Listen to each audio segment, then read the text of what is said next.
Mr. Cain, lots of independents, Tea Party supporters, libertarians, they're a little bit skeptical on the Federal Reserve Bank. Being the former Kansas City board president, if you were in a room just like this with independents or supporters who are a little bit weary on the Federal Reserve, what would you do to convince them that the Fed's policies are good for the country? I would say that based upon my experience of being on the board of the Fed, that we can fix the Fed. We don't need to end the Fed. If you end the Fed, that's throwing the baby out with the bathwater.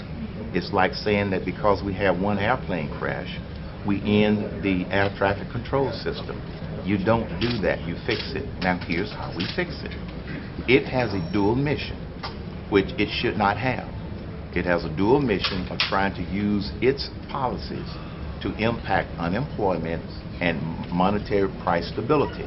It really needs to just focus on monetary price stability, the way it did from 1913 all the way up to the year 2000. It got off track when the federal national debt hit $14 trillion and when foreign countries cooled off on buying our debt. When I was on the board of the Federal Reserve in the 90s, we always had foreign countries that would buy our debt in a heartbeat. Things have changed, so it has forced this Federal Reserve to come up with these so-called creative ways, which I don't agree with, which has damaged the value of the dollar. We need a strong dollar. One quick follow-up. You talked a lot about the Constitution today at your speech. Can you specifically mention where in the Constitution it states that a private central bank like the Fed can issue America's currency? It's not in the Constitution. It is in the fact that the United States Congress commissioned the Federal Reserve. It is in that legislation where the Federal Reserve, where the United States Congress had the authority to commission the Federal Reserve. That's what they did. Do you think it's right for them to print money out of thin air? Really, by them continuously printing the Federal Reserve note, it devalues the American currency. Do you think that's a wise plan for them to do? No, that's not a wise plan to do. I don't agree with printing money out of thin air.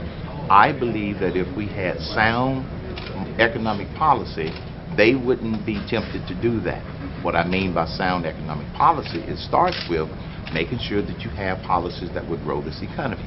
These policies have not grown this economy. It's been anemic. This economy is on life support. Secondly, sound economic policy means don't run up the national debt from 10.4 trillion to 14.7 trillion in 2.5 years. All of that is part of sound economic policy. So let's make sure that we're working on the right problem.